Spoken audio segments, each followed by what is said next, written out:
Hello and welcome back. In this chapter, we're going to be discussing predictors. So the learning objectives for this chapter are, by the end of this chapter, you'll be able to explain why references don't typically predict performance. You're going to learn how to choose the right type of employment test for a particular situation, describe the different types of tests used to select employees, create and score a biodata instrument, and then write a well-designed rejection letter. A lot of people forget to give the rejection letter. All right, finally, the role of predictors. Okay, so when we're selecting new employees, we don't have direct access to whatever the criteria might be. Like we can't directly access the level of conscientiousness that the person might have. We can't directly access their level of intelligence. So we've got to figure out some way to predict those things, some way to measure those things in some kind of indirect way. Predictors can be used as substitutes for these criteria. So if the criteria is that we want you to be high in conscientiousness, we could administer the Big Five inventory, which has a subscale that measures conscientiousness, and let that stand in for the characteristic of conscientiousness. Maybe use an IQ test to stand in for intelligence, right? These aren't perfect.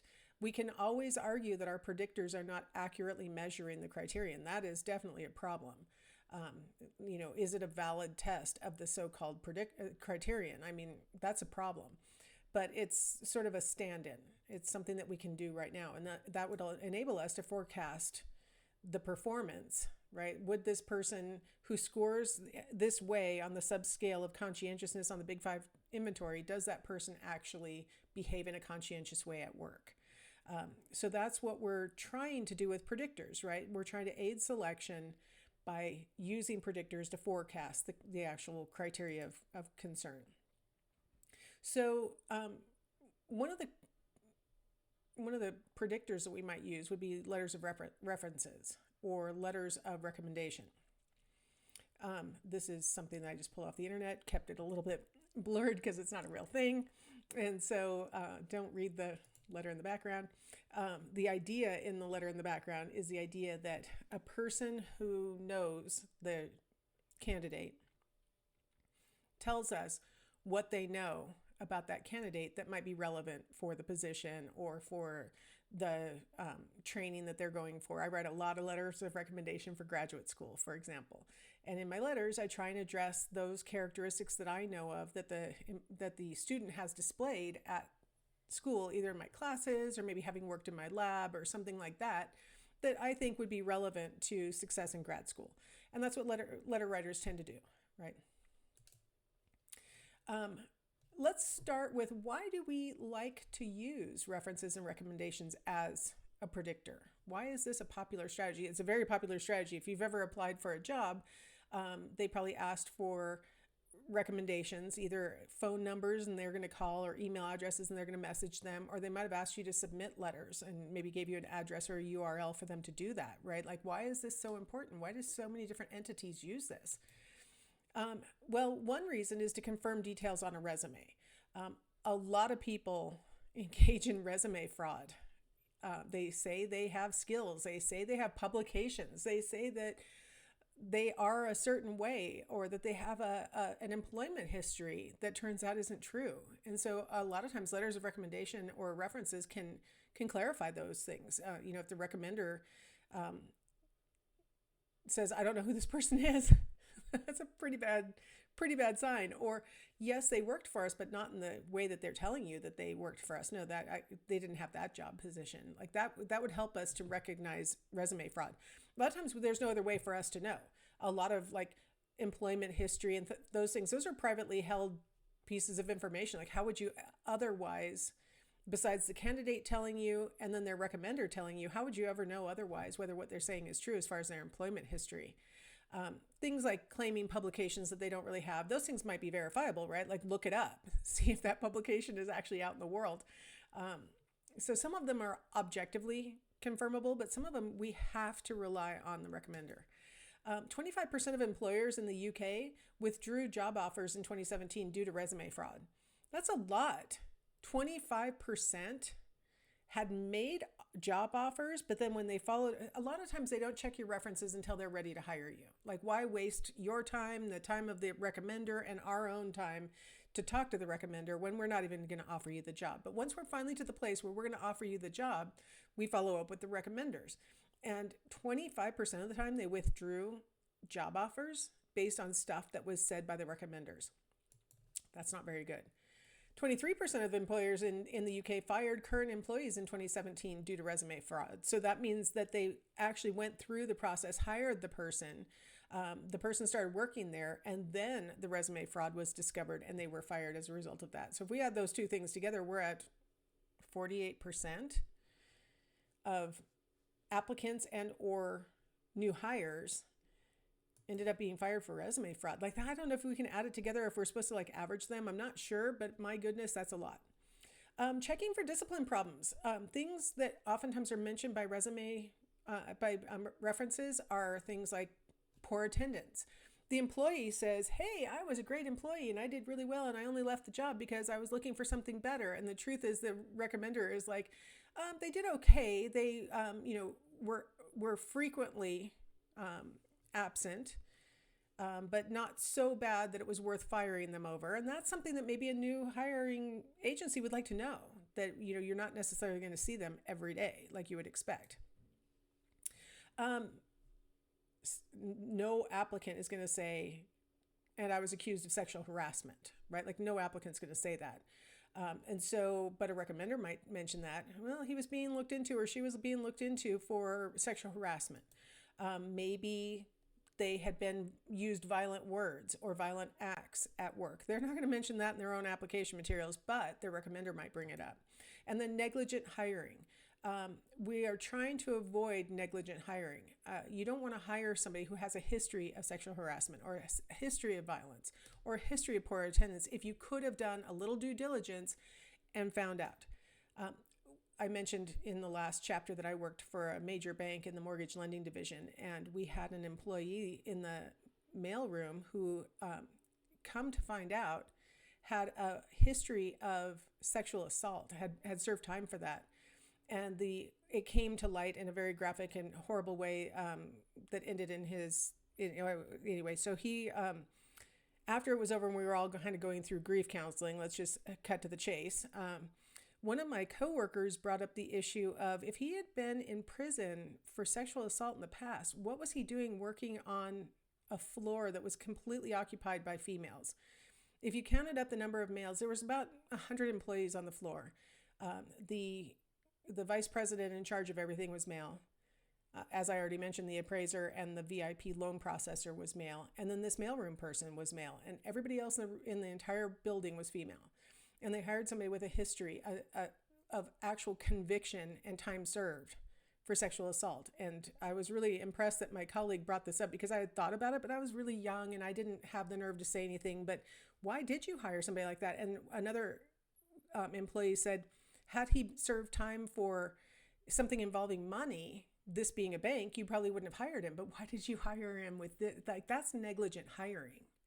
And it come to find out the bank did know about his history, but thought it was in the employee's past and that it wasn't going to happen again, and they were wrong. So there was a lot of disgruntledness among all the employees, because this was the person who walked us out to our cars when it was dark in wintertime. This was a person who we all trusted. And so it was very negligent hiring moment, and you don't want to be in that circumstance. And none of us had been informed either. This was something that the higher ups thought, this person seems to be, restarting their lives, and it would only make people nervous if we told them about their past. And so that was kind of, a lot of times through references and recommendations, we discover new things about the applicant, things about their work habits. Sometimes references will tell us about, how diligent they are or how negligent they are. How they go above and beyond, or they do the bare minimums. Like, they tell us about their work history. They tell us about their character. Are they the sort of person who volunteers, maybe helps with charities, other things that maybe the applicant didn't think of mentioning. Sometimes applicants don't think something that they just naturally do because it's part of their character, even if it's positive, is worth mentioning, because they're like, well, I mean, doesn't everybody do that? And it's like, no, not everybody does that. That's something that you should highlight, and luckily your recommender did. Sometimes they don't think to highlight negative aspects of their own character, and luckily for employers, their references might. Personality characteristics. Conscientiousness oftentimes comes up in letters of recommendation. Being outgoing, being a person who is sort of upbeat and encourages their coworkers, those kinds of things oftentimes come up in letters of recommendation. Skills that they might have. Sometimes the employee doesn't think that the skill that they have is special enough to mention, but the recommender, having seen lots of people in this work position and not having that skill, recognizes this is unusual that this person has this skill, and so they may mention it, and that's a benefit. So we may discover, kind of, I already alluded to this in the first one, confirming details on a resume, but inaccurate information. Sometimes the employee has given inaccurate information. Sometimes the recommender gives inaccurate information, but we want to try and suss out if there's a discrepancy between what the applicant is saying and what the recommender is saying. Sometimes the applicant is engaging in resume fraud. I mean, sometimes they are giving purposely untrue information. Sometimes the recommender is. Sometimes the recommender will leave out really glaring things because they just want this person out of their organization and just off their plate. And so they sometimes will give purposeful, untrue information that, had the hiring organization been aware of that information, they probably wouldn't have offered the job. But the recommender doesn't want to reveal it for whatever reason, self-serving, or maybe to help out the employee or something like that. So the goal of all this, of course, being that we want to be able to predict their future performance on the job. So that's the purpose of eliciting this information from references and recommendations. It's tricky writing letters of recommendation because sometimes you do want to reveal some not flattering aspects so that the either graduate program or the employer is aware. It may not be a deal breaker for the organization, but they maybe need to be aware of these shortcomings. And it can be kind of tricky in letters of recommendation to get those things across without a lawsuit or something like that coming from it. So in general, references are not a good predictor of job performance, honestly. If we talk about the uncorrected validity, if you sort of just look at if all we know about this person coming in is what was said in the reference, and then all we know is how they've been performing on this job, the correlation between that is only about 0.18. That's pretty small. Why? Well, references tend to, if they're going to err, they err on the side of leniency. I know I do this. If I don't have something good to say, I don't say anything at all a lot of times. I focus on the positives and leave out what might be what I'm worried about it being my perception. And my perception may or may not be accurate. And so I end up looking lenient. I say things that are positive so that I don't harm somebody if it's maybe possibly I'm wrong. Another aspect of leniency is that obviously the applicants choose their own references. So they're going to pick people who they feel like they've got a good connection with and that are likely to say something positive. And so that's a bias right there. I know when I'm on hiring committees, a lot of times we look at who they've chosen for their references and they aren't their current chair of their department or they're not their current supervisor. And we think, why are you not giving us the current? Now, it could be because I don't want my current employer to know I'm job searching. And so I don't want to put their name on this list because you're going to contact them. And what if you aren't even offering them the job?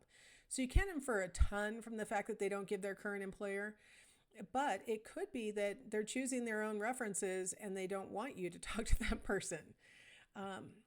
Another thing that can contribute to leniency is that once hired or once they've been brought into the graduate program, applicants are allowed to look at their files. And so you might not want to be caught out having said something negative when they can see their own files. And then we've got the legal ramifications that I was alluding to earlier, right? Now, when doing a recommendation, you are covered by what's called conditional privilege or qualified privilege, which is I'm telling you what I know. This is not a blanket, I can say whatever. I can't defame you. I can't say things that aren't true, but I can say, as long as I have truth on my side, I can say what's true, because I do have privilege.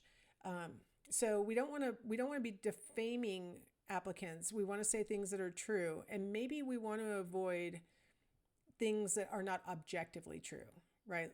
If it's something that could be, a reference detective refers to a person who, like, you can go and double check the attendance records, or you can double check whether their files contain any letters of, rebuke, where maybe they've gotten in trouble for something at work. Like, those things those are objectively confirmable.